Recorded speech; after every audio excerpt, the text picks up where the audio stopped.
Don't you dare come home until her debt is paid. I sat in the middle of my unfurnished living room, staring at the glowing screen of my phone. The blue light cast a harsh, cold shadow over the bare walls of my new apartment, a place located 2,000 miles away from the people who were supposed to be my family. The words from my mother sat there on the screen, heavy and venomous. It was a command, not a request. A threat disguised as maternal discipline. 2 hours. That was exactly how long it had been since I digitally signed a contract with a prestigious cloud infrastructure firm, a job that doubled my salary and secured my permanent escape. They didn't know about the job yet. They didn't know about the relocation package, the signing bonus, or the fact that I was currently sitting in a corporate housing unit across the country. But somehow, like predators sensing their prey slipping from their grasp, they knew they were losing control. They were demanding I hand over my entire life savings, $150,000 that I had bled for, just to cover the disastrous, imaginary business venture of my younger sister, Fallon. The sheer audacity of it made my pulse hammer in my throat. My mother's text wasn't just a message, it was the final nail in the coffin of our relationship. That night, sitting on the bare floor, the anger didn't just boil over. It crystallized into something cold, sharp, and precise. I opened my laptop and, methodically, severed every financial tie, every shared account, every single thread that tethered them to my wallet. By morning, my phone showed 60 missed calls and 47 text messages. My hands shook, not from fear, but from the terrifying, exhilarating realization that the war had finally begun. I had thought my silence would buy me peace. But I didn't know that their greed was a bottomless pit. And the day they targeted my $150,000 house fund was the day the real bomb went off. To truly understand how we reached this boiling point, you have to understand the toxic dynamic that defined my entire existence. My name is Sloane, and for 28 years, I have been a ghost in my own home. My sister, Fallon, on the other hand, was the golden child, the radiant sun around which my parents, Gideon and Rowena, eagerly and blindly orbited. I was the reliable one, the one who fixed the Wi-Fi, paid for her own groceries, kept her head down, and stayed out of the way. Fallon was the project, the delicate, fragile flower who needed constant watering with praise, attention, and cold hard cash. The inequality wasn't subtle. It was built brick by brick over the course of decades, creating a museum of pain that I was forced to walk through every single day. The first exhibit in this museum of neglect was my college graduation. I had spent 4 grueling years working 2 part-time jobs, studying until my vision blurred and maintaining a perfect GPA in a rigorous engineering program. When graduation day finally arrived, I sat in a sea of black robes, looking up at the massive stadium stands, searching desperately for familiar faces. They weren't there. My parents had skipped my graduation. Why? Because Fallon, who was 19 at the time, had failed her driving test for the 3rd consecutive time and was inconsolable. They stayed home to comfort her, buying her expensive takeout from her favorite upscale sushi place while I walked across the stage to the polite, generic applause of complete strangers. When I got home, clutching my diploma, my mother barely looked up from the television, casually mentioning that I should be more considerate of my sister's fragile emotional state and not boast about my degree. The second exhibit was the Great College Fund Vanishing Act. From the time I was a child, my parents boasted to our extended family about the college accounts they had set up for us. But when it came time for me to pay my first massive tuition bill, the money simply wasn't there. When I confronted my father, Gideon, he sat me down in his leather armchair, adopting his best, most patronizing businessman voice. He told me that Fallon needed a reliable car to socialize and network for her future career. They had drained my half of the fund to buy her a brand new luxury sedan. "You are smart, Sloane," he had said, waving his hand dismissively as if he were swatting a fly. "You can take out student loans. You'll figure it out. You always do. Fallon needs this to build her confidence." I spent the next decade eating cheap instant noodles, wearing thrift store clothes, and working myself to the bone to pay off those massive loans, while Fallon drove around town, crashing that same luxury car twice in 3 years. with my parents eagerly footing the repair bills every single time. Then there was the tech disparity, the third and perhaps most ironic exhibit. As an aspiring cloud infrastructure architect, I needed computing power to practice coding and build my portfolio. I saved up tips from my waitressing job for 8 agonizing months to buy a refurbished, heavy brick of a laptop. I spent countless nights coding at the kitchen table under a dim yellow bulb, the fan on my cheap computer screaming as it processed data. In stark contrast, Fallon, whose most intensive task was scrolling through social media, taking selfies, and watching beauty tutorials, was gifted the entire Apple ecosystem for her 20th birthday. The newest laptop, the tablet, the phone, the smartwatch. I remember sitting in the dark, writing lines of code, while from the living room, I could hear the clinking of wine glasses and their loud, joyous laughter as they celebrated her merely existing. I never asked them for anything after I turned 18. Not a single dime. I poured every ounce of my frustration into my career. I became ruthless in my efficiency, climbing the corporate ladder in the tech world with a quiet, relentless determination. I lived like a monk, saving every penny, watching my bank account grow digit by digit. My goal was simple: $150,000. Enough for a substantial down payment on a beautiful home where they could never reach me. A sanctuary. I thought if I just kept my head down, I would be safe. I thought the silence of my compliance would be enough to protect my hard-earned money. I was wrong. The Museum of Pain was about to get its crowning exhibit, and it would cost them everything. The breaking point arrived on a rainy Sunday evening. It was one of those mandatory family dinners that I usually attended out of a sense of grim duty, a habit I hadn't yet managed to break.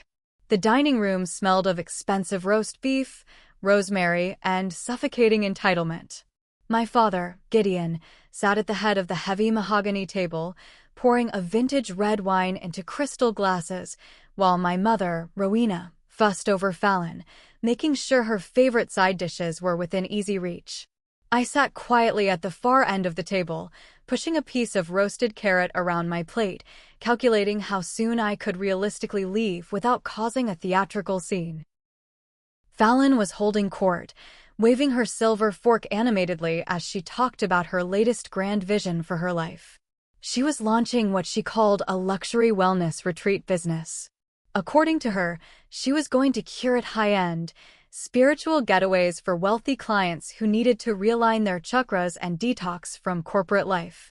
She had no business plan, no background in hospitality, no financial forecasting, and no capital. What she did have was an endless supply of hollow buzzwords and unearned confidence. "It is all about the aesthetic, Mom," Fallon said, flipping her perfectly styled hair over her shoulder. "The influencers I have talked to in my direct messages are so excited about the concept. We just need to finalize the venue in the mountains, get the crystal healing setups, and hire the private chefs. It is going to be revolutionary. It is going to change the wellness industry." Rowena beamed at her, her eyes sparkling with unearned pride. "You are so incredibly creative, darling. I just know this is going to be your legacy. We are so proud of your entrepreneurial spirit." I kept my mouth shut, taking a slow sip of ice water. I knew exactly how Fallon's business ventures usually ended. A lot of noise, a massive credit card bill, a brief period of depression, and a quiet sweep under the rug by our parents who covered the losses. But then, the atmosphere in the dining room shifted. It was palpable, a sudden drop in temperature that made the hairs on my arms stand up. Gideon set his wine glass down, steepled his fingers, and turned his cold gaze toward me. Rowena stopped smiling, her face hardening into a mask of expectation. Even Fallon quieted down, a smug, expectant little smirk playing on her lips. "Sloan," my father began, his tone smooth, measured, and entirely too casual for what was about to follow. "Your sister's venture is moving into a highly critical phase. She needs a substantial injection of capital to secure the primary mountain venue and begin the marketing rollout to her high-net-worth clients." I chewed my food slowly, refusing to take the bait, keeping my expression entirely blank. "That sounds like a big step. Good luck with the bank loans, Fallon."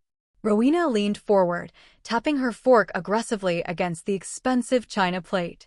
We are all making sacrifices for this family, Sloan.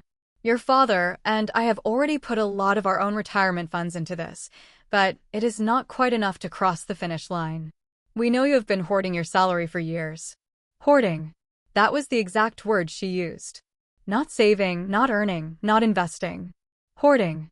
As if my grueling 60-hour work weeks, my skipped lunches, my cheap apartments, and my sheer exhaustion were somehow a theft from the family treasury.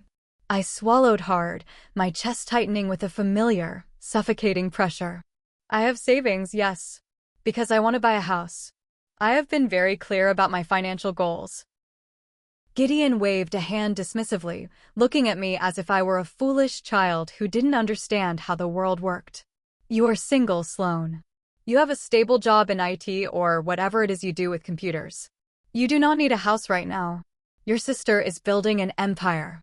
We need you to transfer the $150,000 you have saved into the business account by Tuesday morning. The room fell dead silent. The only sound was the rain beating against the large dining room windows. I stared at him, genuinely wondering if I had suffered a minor stroke and hallucinated his words. They weren't asking for a small loan. They weren't asking for an investment with a legal contract. They were explicitly demanding I hand over my entire life savings, the absolute key to my future, to fund a delusional vanity project. That is not your money, Sloan, Rowena said, her voice dripping with condescending sweetness that made my skin crawl. That is a family resource. You are living a very selfish, isolated lifestyle. You do not need a big house for just yourself. Fallon is building a legacy for our family name. I let out a dry, humorless laugh that echoed sharply in the room. A legacy? She doesn't even have a registered business license. You want me to give up my entire down payment so she can play CEO for 6 months before getting bored and moving on to the next fad? Fallon's smirk vanished instantly, replaced by a venomous, hateful glare. You're just jealous because I actually have vision and charisma, while you sit in a dark room typing on a keyboard all day like a loser. Gideon slammed his hand on the table, making the silverware rattle and the wine spill slightly onto the white tablecloth. Enough. You will do this for your sister, Sloan. Do you understand? If this venue falls through, we lose the deposit. I narrowed my eyes, my analytical brain catching the discrepancy. What deposit? You just said she didn't have capital. How did she secure a deposit for a luxury mountain venue? That was when the real truth finally slipped out, ugly and desperate. Fallon looked away, suddenly intensely interested in her cloth napkin. Rowena cleared her throat, looking uncharacteristically nervous, her eyes starting to my father. Fallon used some initiative. She secured the lease for the mountain property using a commercial line of credit. I froze. A line of credit? From where? She does not have an income. She doesn't have a credit score high enough to buy a bicycle. Gideon's face flushed a deep, angry red.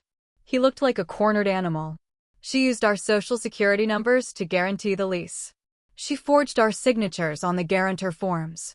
If she defaults on this payment by Wednesday, they will come after our house, Sloan. You have to step up.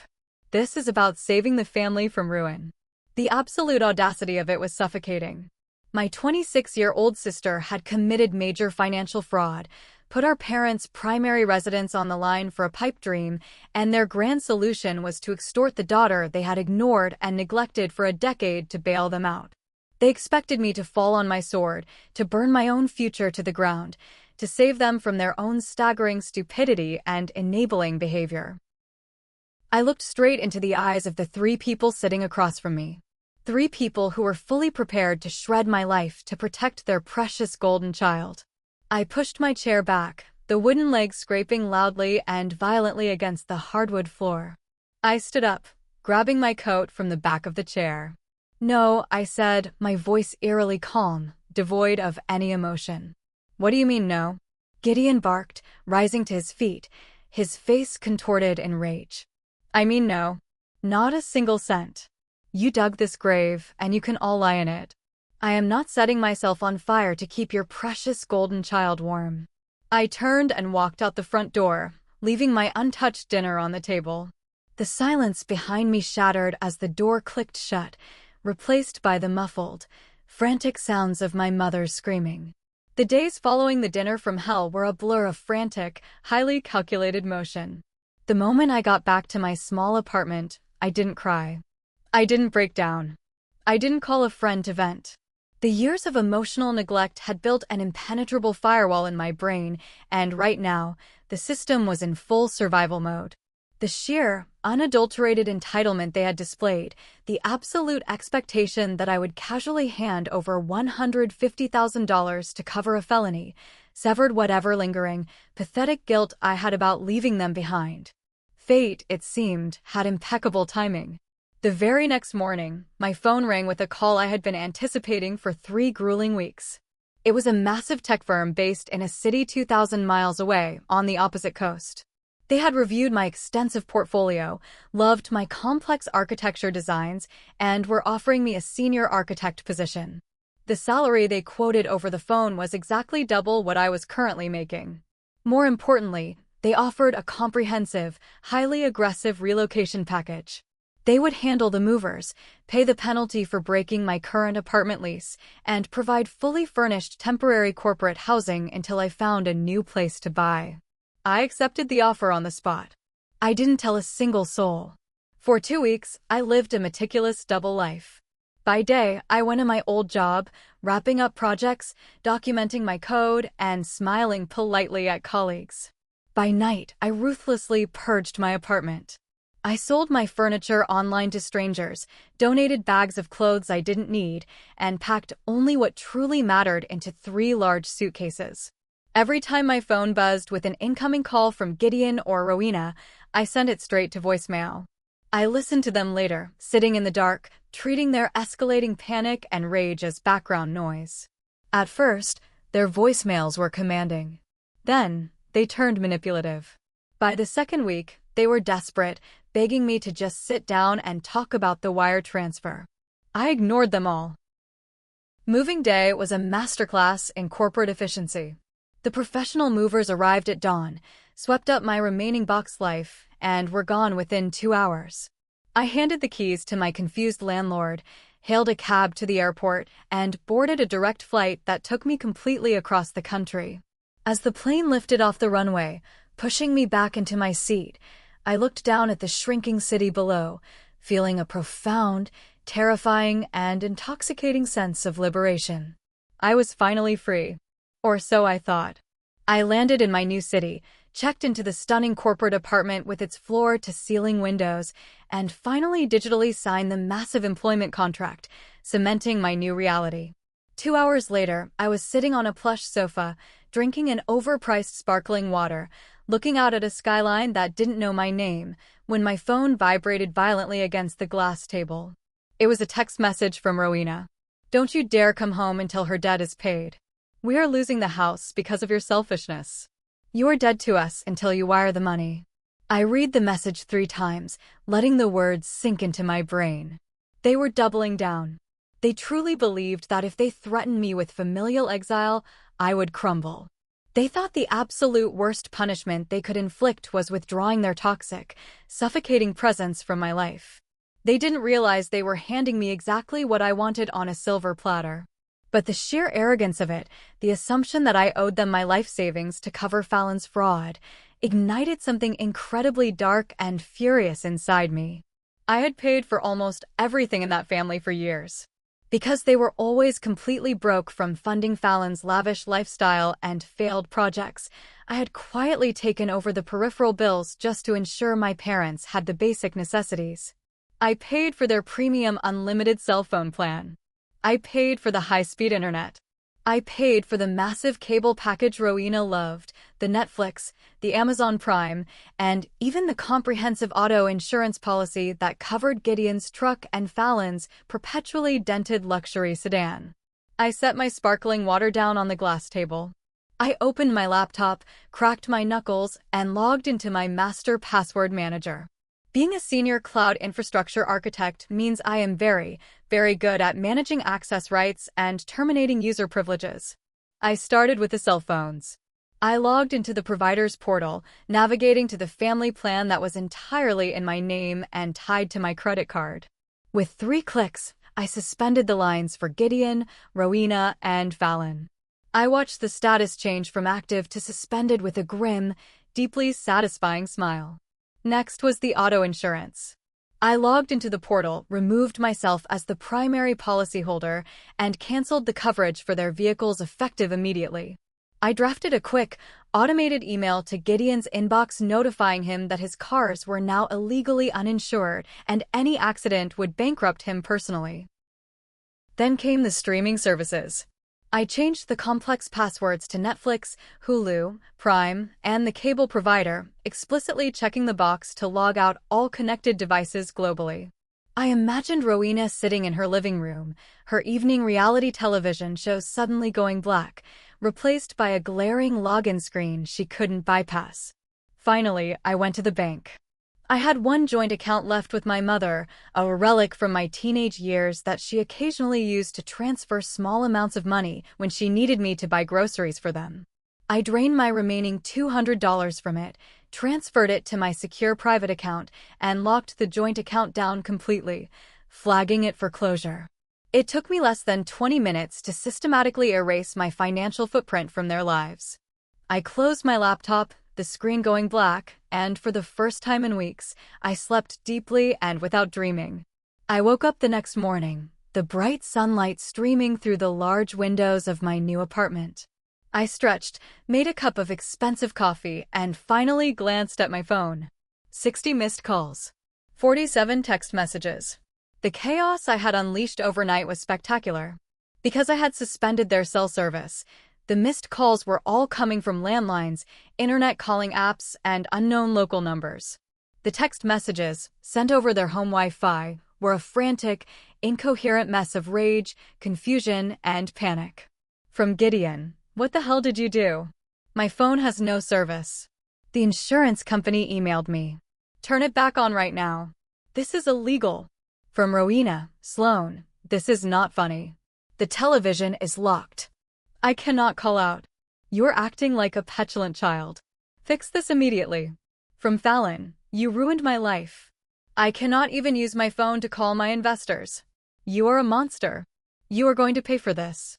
I sat at the beautiful kitchen island, sipping my black coffee, reading the messages like I was reading the morning news. The war had escalated. They had tried to hold my future hostage, so I had cut their supply lines. The game was officially on, and I held all the cards. If there is one thing a toxic family ecosystem excels at, it is deploying the flying monkeys.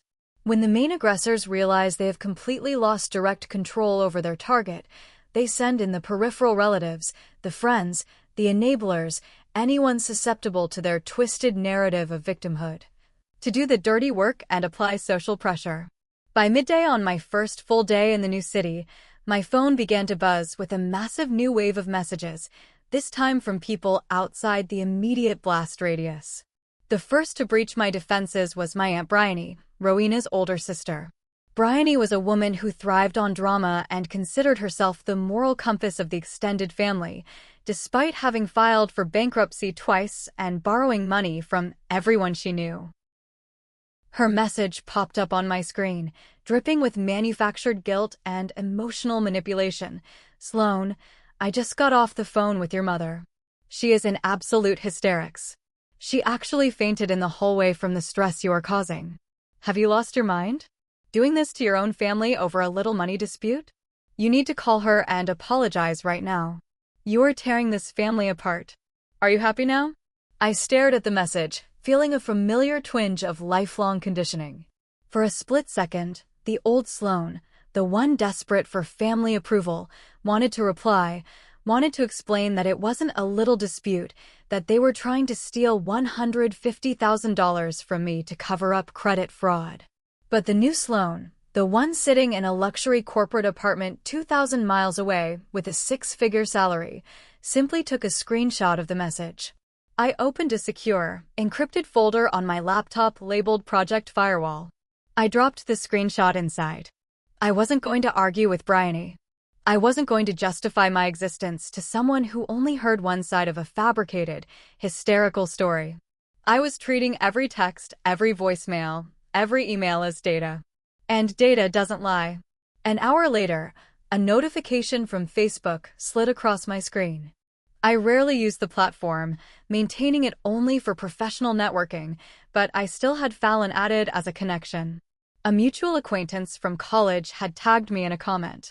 I clicked on it and was instantly transported to a masterclass in public manipulation. Fallon had posted a lengthy, heavily filtered, tear-stained selfie, accompanied by a staggering block of text designed to garner maximum sympathy. "I am just so heartbroken today," the post began, followed by a broken heart emoji. When you are trying to build something beautiful and bring healing to the world, the last thing you expect is to be stabbed in the back by your own flesh and blood. Some people are so consumed by greed and jealousy that they will try to destroy your dreams just to watch you fall. I am struggling right now, but I know the universe will provide. Please send positive vibes to my parents, who are suffering so much right now because of someone's cruel, calculated betrayal. The comments section was a chorus of blind, nauseating sympathy. People I hadn't seen since high school were leaving heart emojis and writing things like, "So sorry you are dealing with toxic people, babe," and "cut the dead weight out of your life. You're a star." I felt a cold smile stretch across my face. It was almost impressive how seamlessly she spun her own financial fraud and extortion attempt into a narrative where she was the martyred saint. She was intentionally setting the stage, building a public profile of victimization to discredit anything I might say later. I didn't comment. I didn't defend myself in the replies. I used a specialized screen capture tool to take high-resolution images of the post, expanding all the comments, making sure the exact timestamps and usernames were clearly visible and recorded. I saved it directly into the Project Firewall folder. Every single lie she told publicly was just another rope she was using to eventually hang herself. The rest of the day was a relentless barrage of emotional artillery. Cousins I hadn't spoken to in years sent vague, passive-aggressive messages about honoring your parents. A family friend left a drunken voicemail calling me a disgrace to the community. I let it all wash over me, meticulously cataloging every piece of correspondence.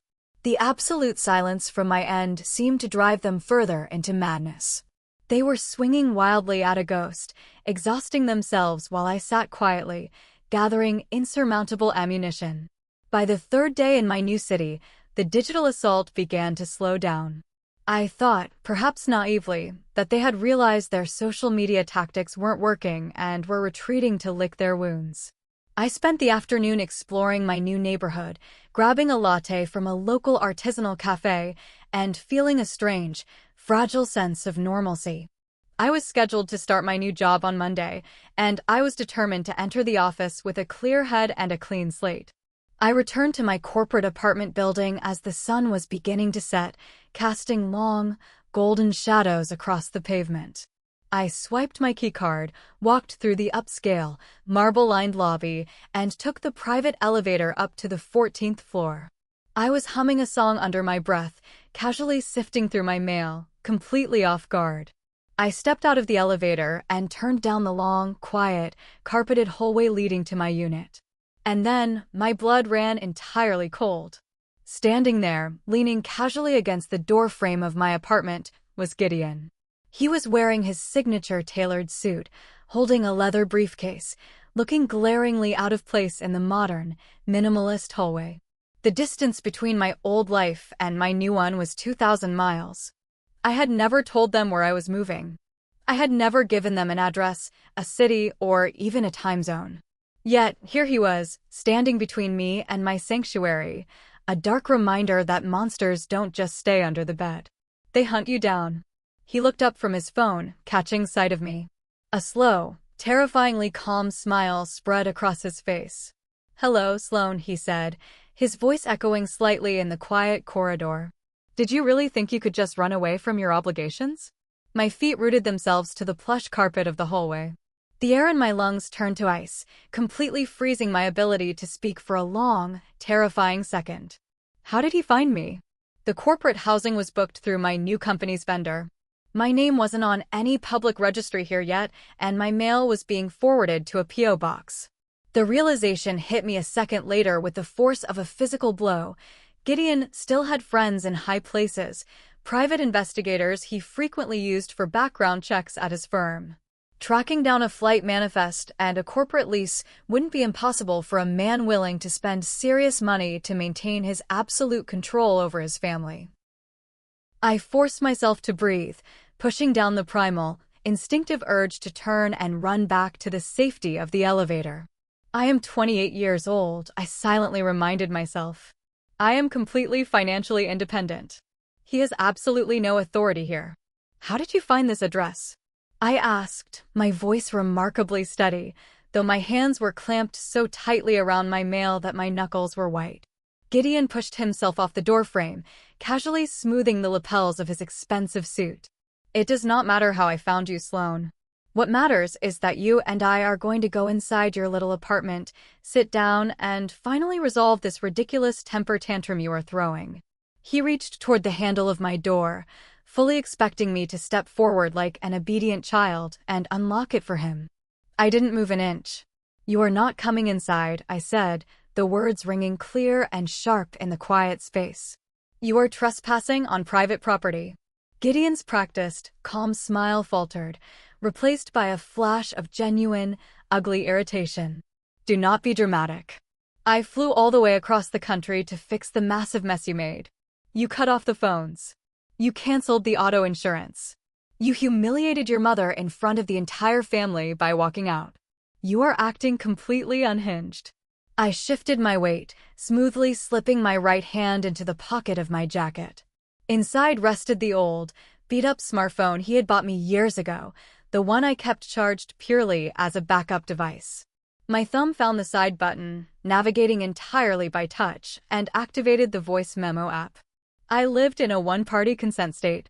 Anything he said in this hallway was legally mine to record and use as I saw fit. I am not unhinged, I replied, keeping my eyes locked on his, refusing to look away. I simply stopped paying for people who actively tried to extort $150,000 from me. You demanded my house fund to cover Fallon's fraudulent commercial lease. When I said no, Mom explicitly told me not to come back. So I didn't. He took a large step toward me, closing the distance, purposefully using his physical size to loom over me, a bullying tactic he had employed since I was a teenager. You listen to me, you ungrateful little brat. That money is not yours. It was earned under our roof, with the education we facilitated. You owe this family your success. Fallon is drowning because of your selfishness. If you do not wire the funds by tomorrow morning, I will personally make sure you regret it for the rest of your life. I held my ground, though my heart was hammering violently against my ribs. Regret it how? What exactly are you going to do, Dad? His eyes narrowed, turning hard, cruel, and incredibly calculating. You think you are so smart securing this shiny new corporate job. How do you think your new corporate masters would react if they learned they just hired a thief?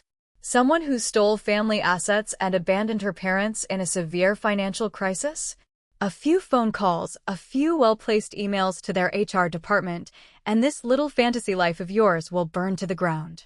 You will be completely unemployed and crawling back home begging for a roof over your head.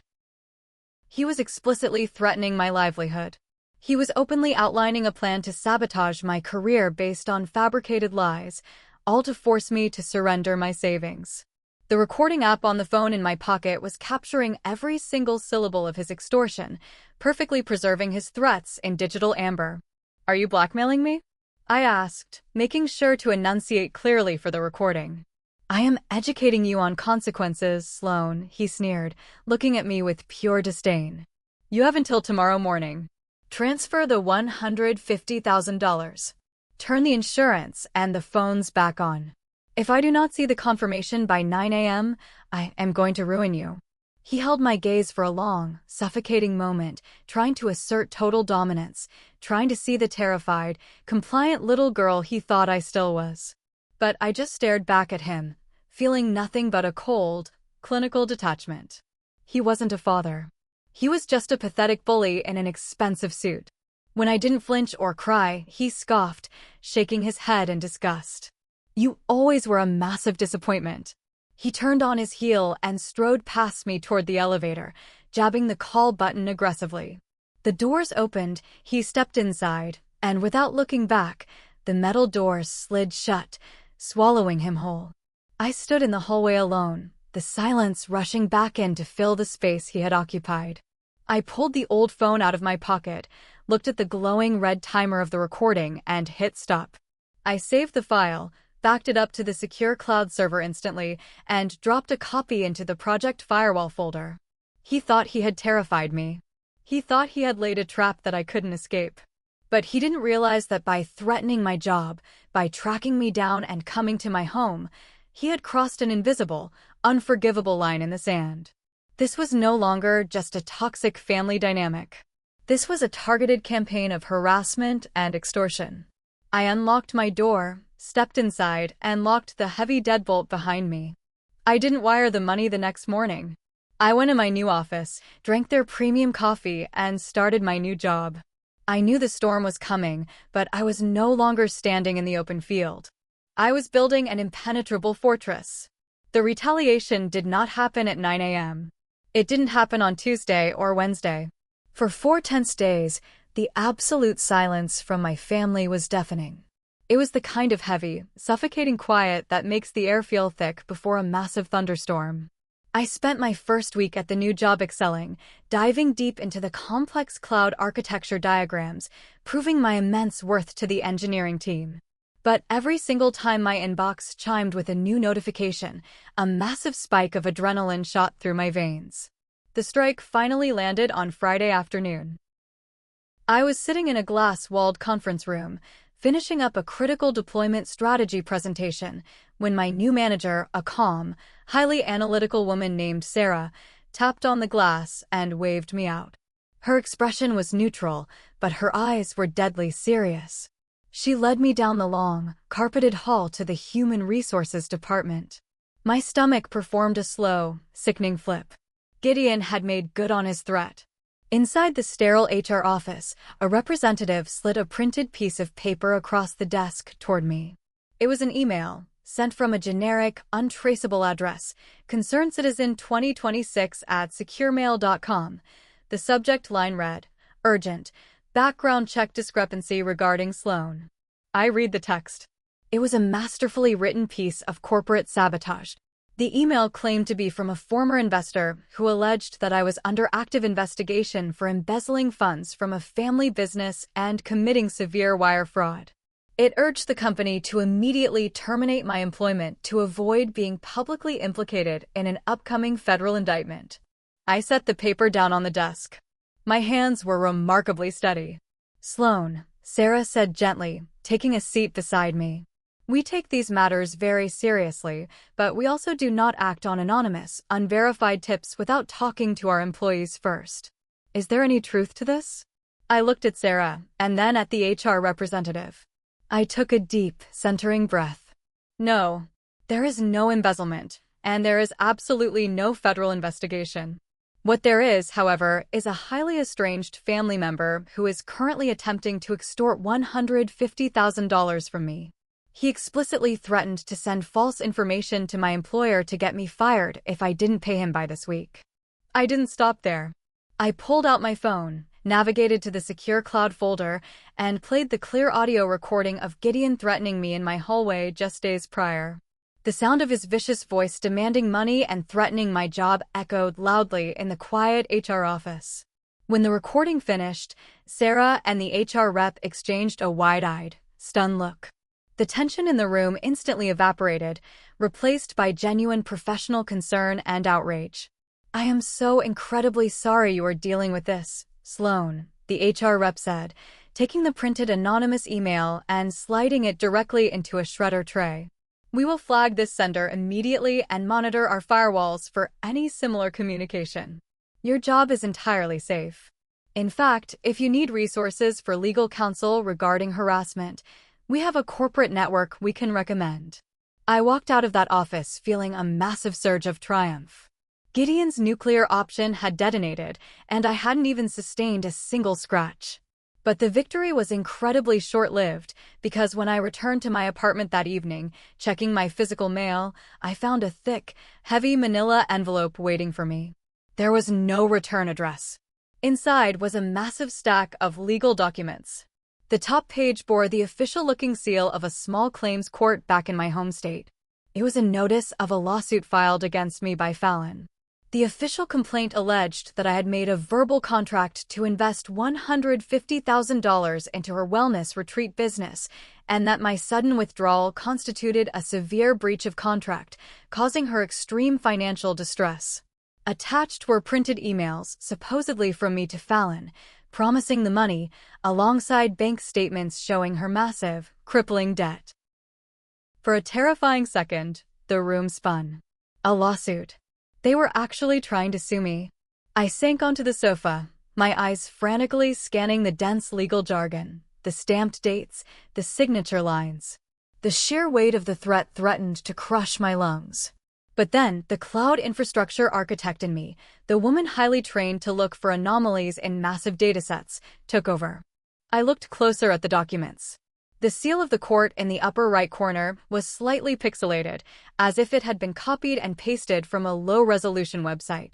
The margins on the second page were misaligned by exactly half an inch. The printed emails claiming to be from my account had timestamps that didn't match the standard formatting of my email provider.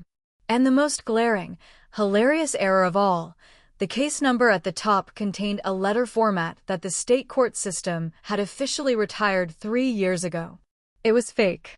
The entire legal packet was a clumsy forgery. They had gone way beyond simple harassment. They were now fabricating legal documents to terrorize me into compliance. They had finally gone too far. I didn't panic. I got to work. I contacted the legal network my HR department had recommended and secured an emergency consultation with a lawyer named Soren, a sharp, unsmiling man who specialized in civil harassment and corporate fraud. I wired him a $10,000 retainer without blinking an eye. When I showed him the fake court documents via a secure video call, he didn't laugh, but his eyes lit up with the predatory gleam of a lawyer who knows he just won a massive case before it even started. "This is mail fraud, forgery, and extortion," Soren stated flatly, tapping a silver pen on his desk. "But we need to prove provenance. We need to prove exactly who manufactured these documents." That was where my best friend from college, Cashin, came in. Cashin was a brilliant, independent cybersecurity investigator.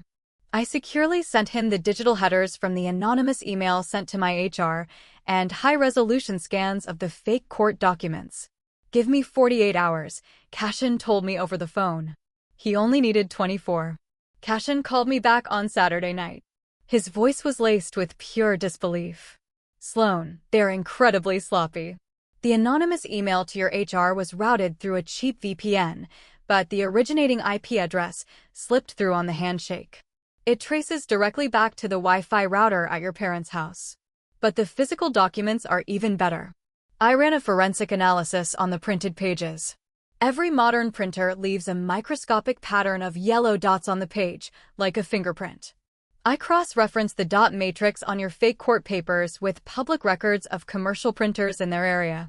I held my breath, gripping the phone. And Cashin said, "You know that small boutique print shop 2 blocks from your mother's house? The one she always uses to print all her fancy charity gala invitations?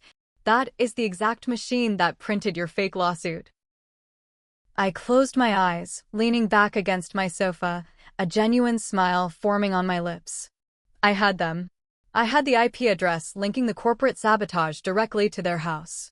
I had the forensic printer data linking the forged legal documents to my mother's favorite shop. I had the audio recording of the extortion. My family thought they were playing a simple game of chess with a frightened child. They didn't realize they had just handed a loaded gun to a cybersecurity expert. The pieces were all on the board, and it was time for me to start moving. Armed with the undeniable proof of their digital footprint and the forensic evidence of their forged legal documents, I felt a profound shift in my own mindset. I was no longer the frightened, neglected daughter trying to escape a toxic household. I was a professional architect, accustomed to dismantling faulty systems and rebuilding them with impenetrable security. My family had built their entire empire of manipulation on a foundation of lies, smoke, and mirrors. It was time for me to systematically dismantle that foundation, brick by fraudulent brick. I decided not to strike directly at Gideon and Rowena. A direct confrontation would only allow them to spin the narrative, to play the victims of a hysterical, ungrateful child. Instead, I aimed my sights at the very core of their pride, Fallon's imaginary wellness retreat empire. For years, Fallon had used social media as a weapon of mass illusion. She frequently posted photos of herself at expensive cafes, tagging local angel investors, prominent business owners, and regional lifestyle bloggers, implying deep partnerships and secured funding. I spent my entire Saturday afternoon sitting at my kitchen island, cross-referencing her public posts with LinkedIn profiles and local business registries. I compiled a meticulous list of every single name she had ever publicly dropped as a financial backer or strategic partner. Then I drafted a masterclass of a corporate email. It was polite, entirely professional, and devastatingly inquisitive. Dear Name, the email began. I am reaching out on behalf of my family regarding Fallon's upcoming luxury wellness retreat venture. As we are currently undergoing an internal audit of the family's financial commitments to her startup, we are verifying all external capital. Could you please confirm the exact amount of your pledged investment or the nature of your formal partnership with her company? We appreciate your transparency in this matter. I sent it out to 12 different people. The responses that flooded my inbox over the next 48 hours were a stunning revelation of just how deep Fallon's delusions ran. Most of the replies were variations of extreme confusion. Two prominent local investors explicitly stated they had only met her once at a networking mixer and had firmly declined her pitch because she lacked a coherent business plan. Another respondent, a well-known supplier of luxury spa equipment, replied with a tone of mounting panic, stating that they were not an investor, but a vendor, and that Fallon currently owed them $30,000 in unpaid invoices for custom massage tables and imported essential oils that she had ordered weeks ago. $30,000. She wasn't just faking success, she was actively defrauding local small businesses to maintain her aesthetic. She had planned to use my $150,000 house fund to quietly pay off her staggering, secret debts and continue playing pretend. The sheer scale of her financial recklessness took my breath away. I forwarded every single email response, every denial, and the vendor's desperate invoice directly to my lawyer, Soren, and my cybersecurity friend, Cashin. We added them to the growing digital fortress we called Project Firewall.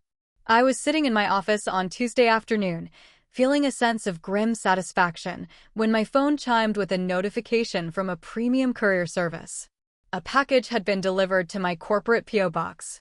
I drove to the facility after work, my curiosity piqued. Inside the courier envelope was a thick, cream-colored envelope made of heavy, expensive cardstock. It was sealed with a wax stamp. I broke the seal and pulled out an incredibly elaborate invitation. The gold foil lettering announced a charity brunch and investor showcase, hosted by Gideon and Rowena at the most exclusive country club in our hometown. The event was scheduled for that coming Sunday.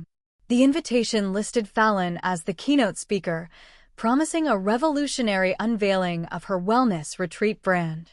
But it was the small, elegantly italicized print at the very bottom of the card that made my blood boil. Special guest, our daughter, Sloane, will be in attendance to make amends and formally announce her foundational contribution to the family legacy. It was a trap. A brilliant, terrifyingly manipulative trap. They had invited the entire local elite, the very investors Fallon had lied about, the vendors she owed money to, the wealthy friends Gideon played golf with, and Tamsin, a notoriously sharp angel investor and influential business blogger whose word could make or break a startup in that region. My parents knew I had received their forged lawsuit. They assumed I was utterly terrified. They orchestrated this lavish, public brunch to force my hand. They believed that if they put me in a room full of their wealthy peers, surrounded by the crushing weight of social expectation, I would not dare cause a scene. They fully expected me to walk in, head bowed in submission, and publicly sign over my savings just to avoid a humiliating family scandal. I stared at the gold foil lettering until the words blurred. They wanted a public spectacle. They wanted an audience to witness my surrender. I pulled out my phone and dialed Soren's number. He answered on the second ring. Soren, I said, my voice cold and steady. My parents just invited me to a public brunch this Sunday. They invited half the town's business elite. They're planning to publicly coerce me into handing over the money. Soren was quiet for a moment. I could hear the faint sound of him typing on his keyboard. Sloan, walking into that room is risky. They're attempting to corner you. I know, I replied. But they also invited the exact people I emailed this week. The investors Fallon lied about. The vendors she owes $30,000 to. They gave me the perfect stage. I am flying back. I want you to coordinate with the local authorities regarding the forged court documents we proved they printed. I heard Soren chuckle, a low, dangerous sound. I will have the paperwork ready. Dress sharp, Sloan. The flight back to my hometown was a surreal experience. I sat in first class, a perk of my new corporate travel allowance, sipping sparkling water and reviewing a thick, 50-page binder I had painstakingly assembled. The binder contained everything: the forged court documents, Cashin's forensic printer analysis, the IP address tracing the anonymous sabotage email to my parents' router, the emails from the investors denying any involvement, and the staggering $30,000 unpaid invoice from the spa supplier. Every single page was placed in a clear plastic sleeve, categorized with neat, color-coded tabs. It was a masterpiece of undeniable truth. Sunday morning arrived with crisp, clear skies. I rented a sleek black sedan from the airport and drove to the exclusive country club nestled in the rolling green hills outside the city. The parking lot was packed with luxury vehicles. I parked my rental, took a deep breath that filled my lungs with the scent of pine and impending victory, and stepped out. I was wearing a sharp, tailored charcoal suit that I had bought with my first paycheck from the new firm. It was a suit that commanded respect, a far cry from the thrift store sweaters I used to wear when I was quietly paying their utility bills. I tucked the heavy binder under my arm and walked through the grand double doors of the club. The banquet hall was a masterclass in superficial elegance. Crystal chandeliers cast a warm, flattering light over tables draped in heavy ivory linen. The air was thick with the scent of expensive floral centerpieces, roasted espresso, and the distinct, overwhelming perfume of old money and desperate social climbing. Waiters in crisp white shirts circulated with trays of mimosas and miniature quiches. I stood near the entrance, surveying the room. It was packed.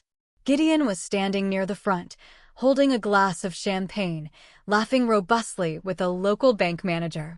Rowena was flitting between tables, her smile radiant and entirely fake, placing her hand gently on the arms of wealthy widows. And there, near a makeshift stage equipped with a microphone, stood Fallon. She wore a flowing, ethereal white dress, playing the part of the enlightened wellness guru perfectly. Then I spotted Tamsin. The prominent angel investor and blogger was sitting at a prime table near the front. She wore a sharp blazer, her posture impeccable, her eyes scanning the room with a look of calculating curiosity. Tamsin was known for her ruthless honesty. She despised scammers and loved exposing them on her platform. She was the wild card in my parents' perfect play.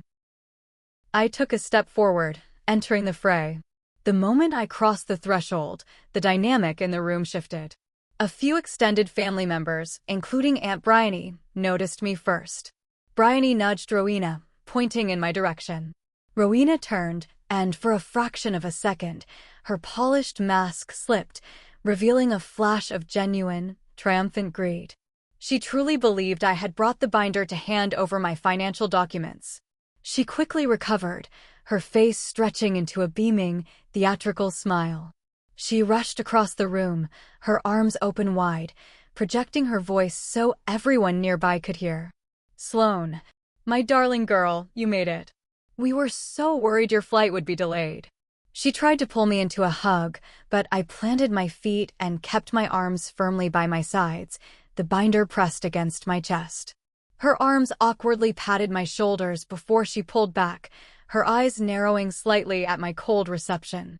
"I wouldn't miss this for the world, Mother," I said, my voice perfectly level, loud enough for the surrounding guests to hear. Gideon jogged over, clapping a heavy hand on my shoulder, his fingers digging in with a silent warning. "Sloan, Good to see you came to your senses. We have a seat saved for you right up front. He physically steered me toward a table right next to the stage. I sat down, placing the heavy binder squarely on the table in front of me. Aunt Bryony was seated to my left, glaring at me with self-righteous indignation. You should be ashamed of yourself, making your mother worry like that, Bryony hissed under her breath. Just do what you came here to do and stop being so selfish. I didn't even look at her. I just stared at the stage, waiting for the show to begin. A few minutes later, the clinking of a spoon against a crystal glass brought the room to a hush. Gideon stood at the microphone, looking every bit the proud patriarch. Thank you all for coming today, he began, his voice booming through the speakers. We are gathered here to celebrate family, innovation, and the future. My youngest daughter, Fallon, has spent months developing a vision that will revolutionize the wellness industry. And today, we are thrilled to officially launch her venture. He gestured to Fallon, who practically floated onto the stage to enthusiastic applause. She took the microphone, gazing out at the audience with wide, doe-like eyes. Thank you, Daddy, she said, her voice trembling with perfectly practiced emotion. Building this dream has been the hardest journey of my life. There were moments of intense struggle. There were times when the people closest to me, the people who should have supported me, turned their backs out of jealousy and greed. She looked directly at me. The entire room followed her gaze. The silence became suffocating. The sheer manipulative brilliance of it was staggering. She was painting me as the villain before I even spoke a word. But I refused to let it break my spirit, Fallon continued, wiping a non-existent tear from her cheek. Because I know that true wellness requires excising toxic energy. And thanks to the unwavering support of my parents and the massive investments from several key partners in this very room, we have secured our mountain venue and are moving forward. The applause started again, but before it could gain momentum, a sharp, authoritative voice cut through the noise. Excuse me, Fallon. It was Tamsin. The blogger stood up, holding a sleek tablet in her hand. The room fell silent again, this time with a distinct undercurrent of tension. You mentioned key partners in this room, Tamsin said, her voice ringing clearly across the banquet hall. As a potential investor, I am always interested in seeing who is backing a project. I have spoken to several people you have tagged in your promotional materials, and none of them have committed a single dollar to this venture. Furthermore, rumors are circulating about outstanding debts to local suppliers. Could you clarify your actual capital raised versus your current liabilities before asking anyone here for money? The silence that followed Tamsin's question was heavy enough to crack the marble flooring. Fallon's practiced, ethereal smile vanished instantly, replaced by a look of sheer, unadulterated panic. Her eyes darted wildly toward Gideon, seeking a lifeline. Gideon rushed to the microphone, his face flushing a dangerous shade of crimson. Tamsin, please, this is a celebratory brunch, not a boardroom audit.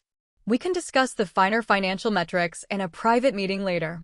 Oh, I think we should discuss them right now, Tamsin replied, her tone unyielding. Transparency is the bedrock of any successful enterprise, Gideon. Especially when your daughter is publicly claiming secured investments that simply do not exist. The murmurs in the room began. The wealthy elite were realizing they had been invited to a shakedown, not a showcase. The atmosphere turned incredibly sour, very quickly. Rowena practically lunged toward my table, her eyes wide with desperation. She leaned down, digging her acrylic nails into my shoulder. Sloan, she hissed through gritted teeth. Do it now. Give us the check. Save your sister's reputation. This was it. The climax they had orchestrated, the trap they had sprung, assuming I would act as the ultimate shock absorber for their failures. I stood up. I didn't rush. I didn't yell. I simply picked up the heavy, 50-page binder, feeling its satisfying weight in my hands. I stepped away from my table and walked deliberately toward the center of the room, right in front of the stage where Tamsin and several other confused investors were gathered. Mother, Fallon, I said, my voice echoing clearly in the vast room, carrying a cold, unwavering authority that I didn't know I possessed. You invited me here today to make amends. You printed on the invitations that I would make a foundational contribution to this family legacy. Gideon let out a massive sigh of relief, reaching a hand out toward me. Thank you, Sloan. I knew you would do the right thing. I looked at him, feeling nothing but profound pity. Oh, I am doing the right thing, Dad. Here is my contribution. I raised the heavy binder and dropped it flat onto the table right in front of Tamsin. The resounding thwack made several people jump. Tamsin looked at the binder, then up at me, her eyes narrowing with intense interest. What is this, Sloan? This, I announced, projecting my voice so every single person in the room could hear, is the truth behind the legacy. Inside that binder, you will find verifiable proof that Fallon has 0 actual investors. What she does have is over $30,000 in unpaid, delinquent debt to local spa suppliers, which she fraudulently secured using our parents' social security numbers.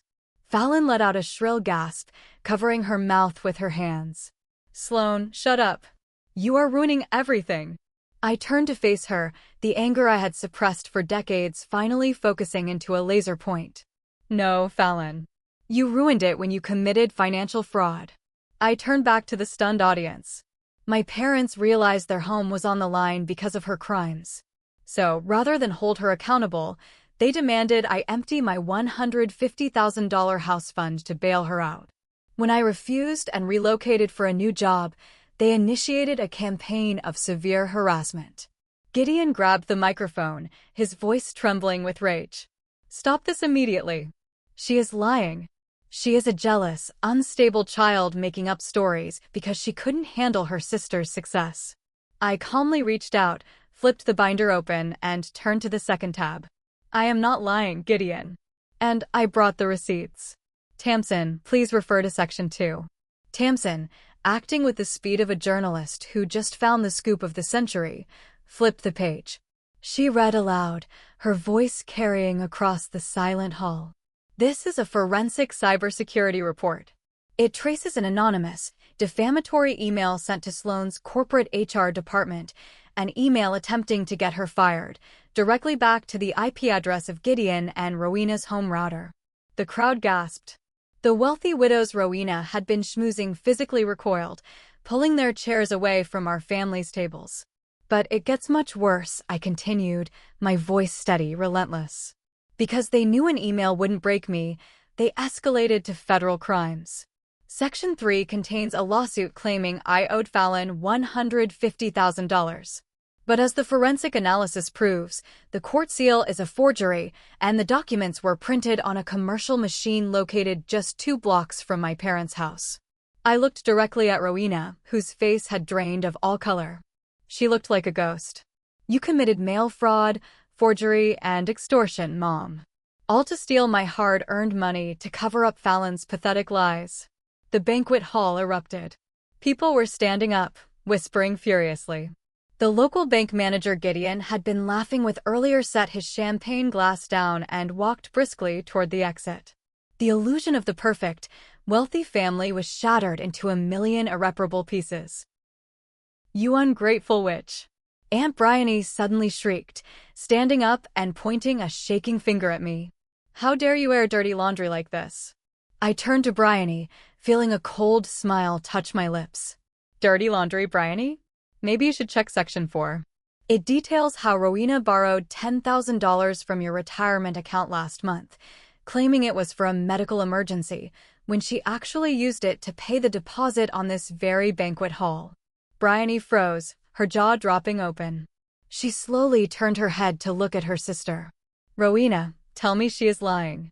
Tell me you didn't steal my money. Rowena couldn't speak. She just stood there, her mouth opening and closing like a suffocating fish. The flying monkeys were finally turning on their master. The pack was eating itself alive. Gideon descended from the stage, his fists clenched, his face a mask of pure, violent fury. He marched toward me, looking as though he was going to physically strike me right there in the country club. You arrogant little. But he never finished his sentence.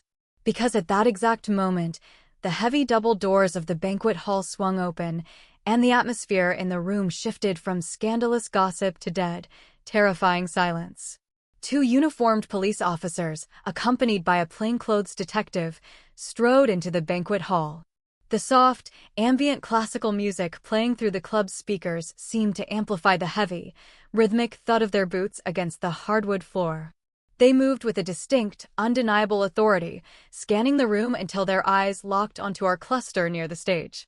Soren, my brilliant lawyer, had timed it perfectly. He had filed the formal complaints regarding the forged court documents and the extortion attempts early that morning, providing the police with digital copies of Cashin's irrefutable forensic evidence.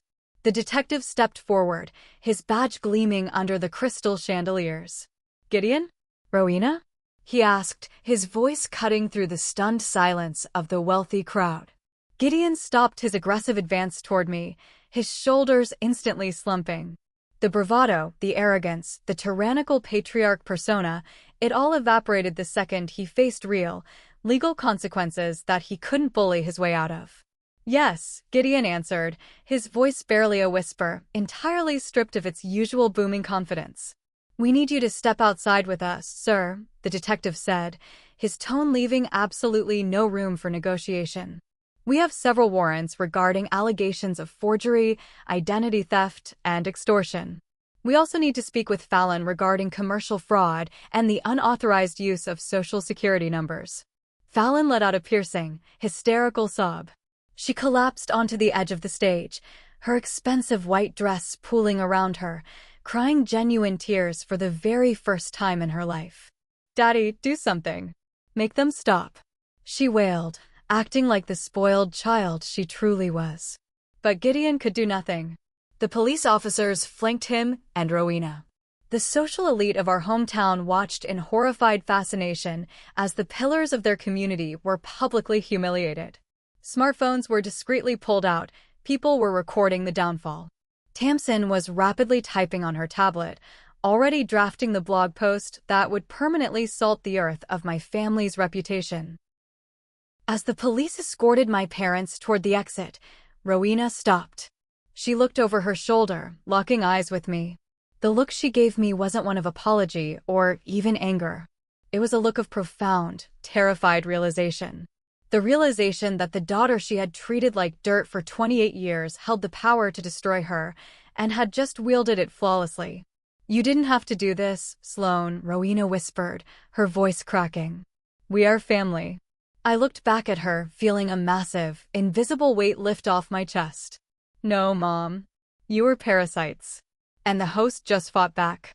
Aunt Bryony suddenly pushed past a waiter, her face purple with rage. She grabbed Rowena by the arm before the police could intervene. "Where is my $10,000, Rowena?"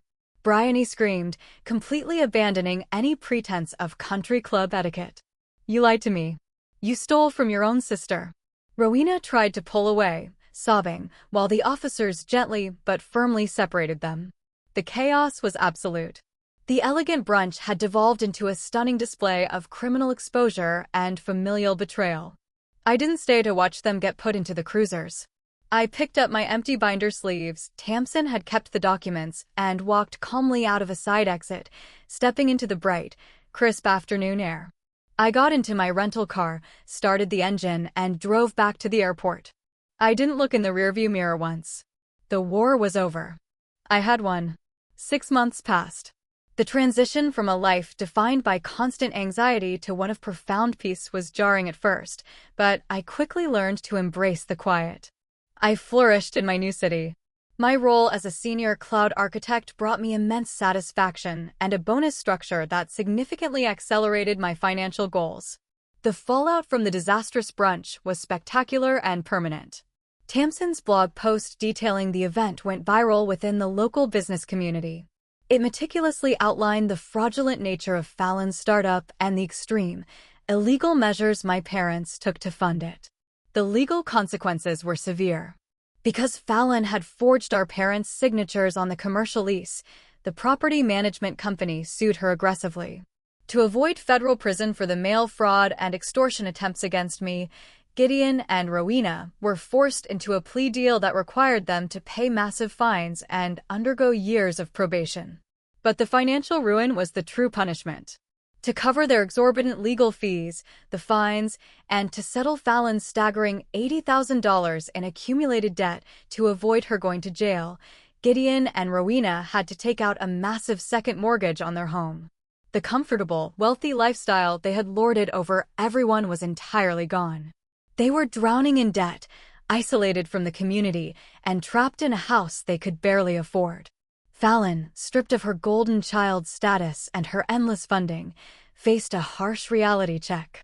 With her reputation utterly destroyed in the local business sector, she was forced to get a minimum wage job. Cashin sent me a photo he found online a few months later. Fallon, wearing a stained apron, serving coffee at a local diner, looking utterly miserable. The irony was poetic. Despite the silence, they tried one last time to reach out. I walked into my corporate apartment building one evening and found a handwritten letter in my mailbox. The handwriting was Rowena's, shaky and desperate. I carried it upstairs, poured a glass of wine, and opened it. Dear Sloan, the letter read. We have lost everything. The lawyers took our savings. The house is mortgaged to the hilt. People in town won't even look at us in the grocery store. We know we made mistakes, but you have proven your point. Please, we are begging you. You have a high-paying job. We need a loan to keep the house. Find it in your heart to forgive your family. I read the letter twice. There was no apology for the extortion. No remorse for trying to ruin my career. Just a pathetic, desperate plea for money. They still, fundamentally, viewed me as a resource to be mined. I didn't feel angry. I felt nothing but a profound, chilling indifference. I walked over to my desk and picked up a piece of paper I had received earlier that week. It was the official, notarized receipt for the down payment on my new house. A stunning, modern property nestled in the hills of my new city, purchased for $600,000.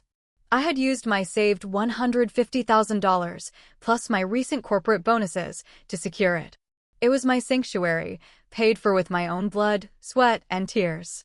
I took a picture of the receipt, printed it out, and placed it inside a fresh envelope. I didn't write a letter. I didn't add a single word of explanation. I just placed the proof of my massive success alongside her begging letter, sealed it, and mailed it back to her. It was the ultimate, silent execution of their control over me. They were trapped in the ruins of their own making, while I was building an empire they could never touch. Sometimes, sitting on the massive balcony of my new home, overlooking the glittering lights of a city that knows me only for my talent and not my trauma, I think about the concept of revenge. Society tells us that we should always forgive, that holding on to anger is toxic, that family is an unbreakable bond regardless of the abuse inflicted. But my story taught me an entirely different truth. Forgiveness is a gift for those who demonstrate genuine remorse. For those who view your existence merely as collateral damage for their own greed, the only appropriate response is a scorched earth defense. My parents and sister did not just make a mistake. They executed a calculated, vicious campaign to strip me of my hard-earned security to protect their fragile egos and their fraudulent lifestyle. They wielded guilt like a weapon, expecting me to bleed out quietly so they wouldn't have to face the consequences of their own actions. By refusing to be their scapegoat, by meticulously documenting their crimes, and by exposing them in the exact public forum they tried to use against me, I didn't just protect my $150,000. I reclaimed my humanity. I proved to myself, once and for all, that I am not a background character in Fallon's delusion. I am the architect of my own life. I am no longer an ATM with a pulse. I am Sloan, and I am entirely, wonderfully free. The silence from them has been absolute since I sent back the receipt for my new home. I imagine the shock of seeing my success, built entirely without their help and fiercely protected from their greed, was the final nail in the coffin of their entitlement.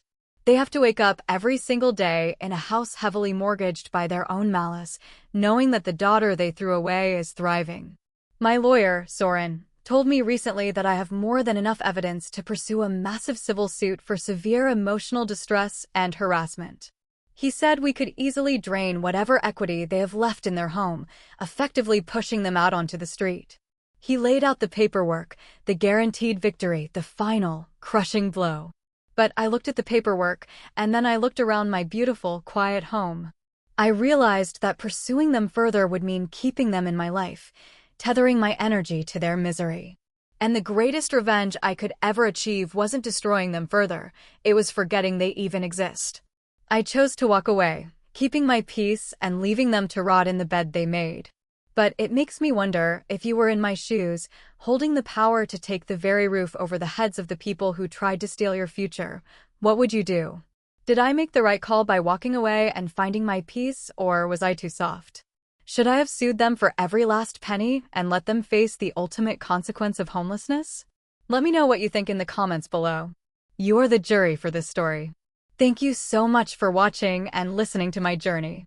If you found this story satisfying, please hit that subscribe button and leave a like. It helps the channel grow and brings more stories of justice to light. Until next time, stay strong and protect your peace.